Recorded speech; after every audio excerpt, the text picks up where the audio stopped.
COVID-19 virus has shut down all entertainment pretty much. Nobody can come to a theater and see anything, from motion picture to live stage to anything.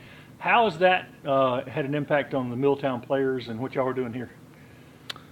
Well, Greg, we've had such a great season up until we had to shut down in mid-March. I mean, I was so proud of the work we were doing, and I felt like we were on a roll, and then everything just stopped. And we thought perhaps it was going to be temporary, and we didn't really know how serious it was. We thought it was just temporary. And so, of course, we canceled that next production, and we thought that was going to be it.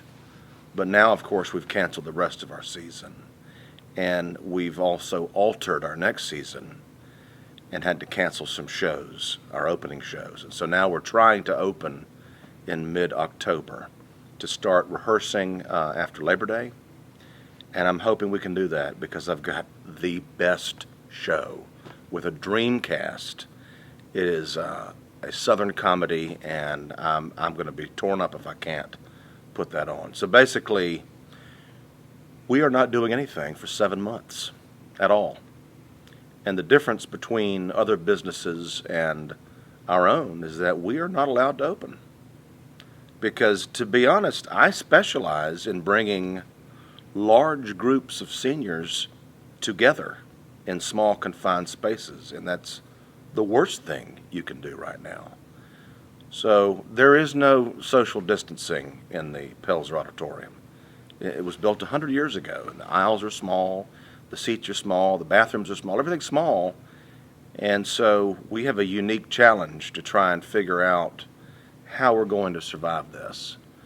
We've had a lot of generous donors who have given us some money to get us through these summer months. A lot of folks have donated their tickets that they had from this current season, and we're trying to sell tickets for next season.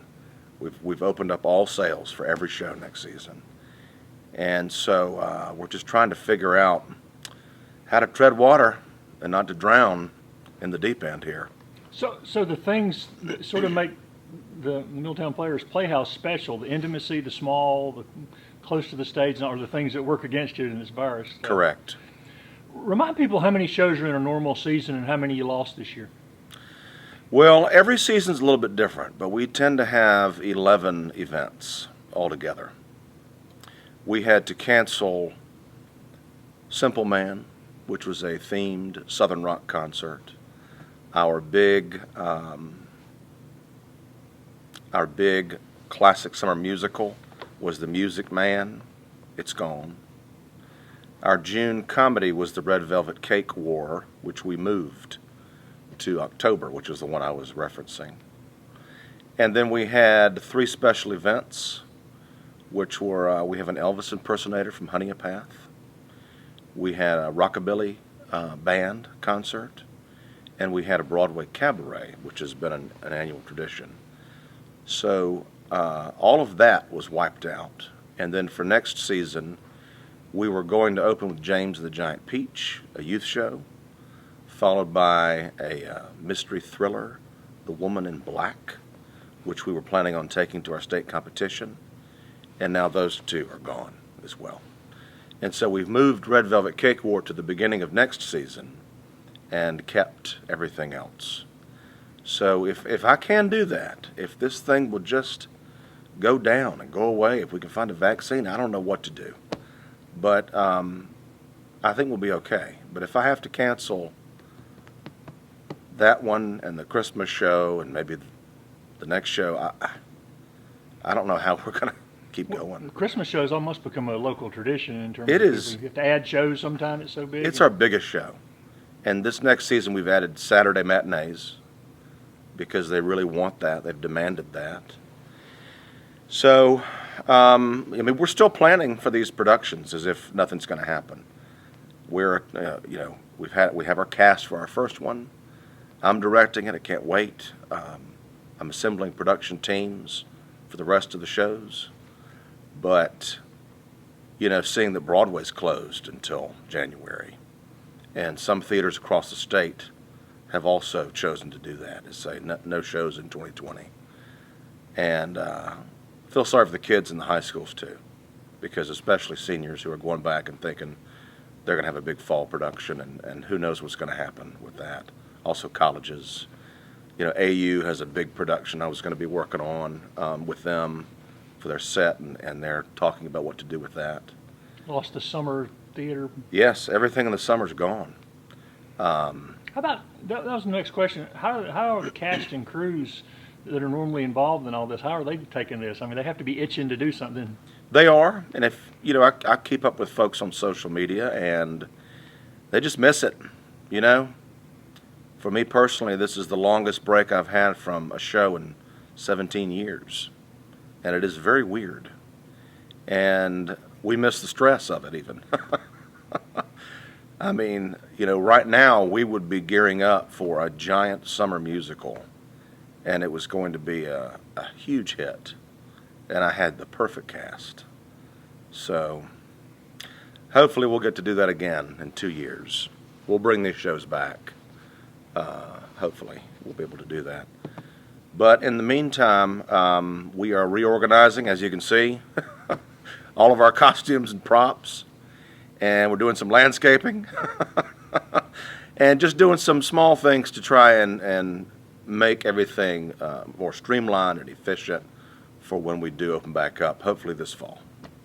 And how can people who are, you know, committed to local, the local arts and particularly live theater, how can they continue to support you guys with while the virus is going on? Well, you know, there are a variety of ways to support your local community theater. Anderson County is blessed to have multiple community theaters, at least 5 that I know of, and these places are near and dear to our patrons' hearts. I mean, I can't tell you how many times people have contacted me and just said, we miss y'all. We miss coming. This was our thing we look forward to every month, you know. So how do you help us? Well, obviously the easiest way is to donate some money, and it can be anything, y'all. I just had a Facebook fundraiser for our birthday.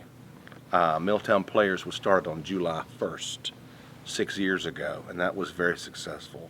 So thanks to all who donated for that. But, you know, straight donations, they're still tax deductible. We are still nonprofit organizations. But also, I would guarantee you that most of our theaters are doing something right now in the meantime.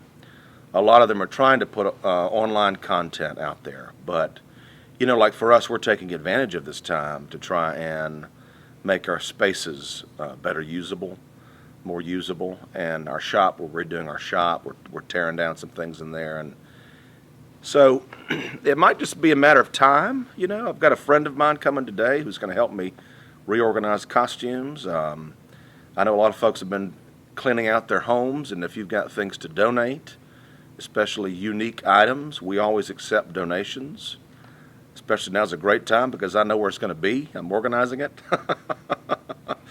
But you know, just knowing that we've got that support out there keeps us going, because this is a relationship that we've established with our community, and we do not intend to die, and we will figure it out somehow. I don't know how. I just know that we'll figure it out. And the best place to contact y'all? Best place, you can contact us on Facebook, or you can go to our website. There's a place you can just click on contact, and I get that email directly, and that's just milltownplayers.org, and I always respond. So I'd love to hear from you.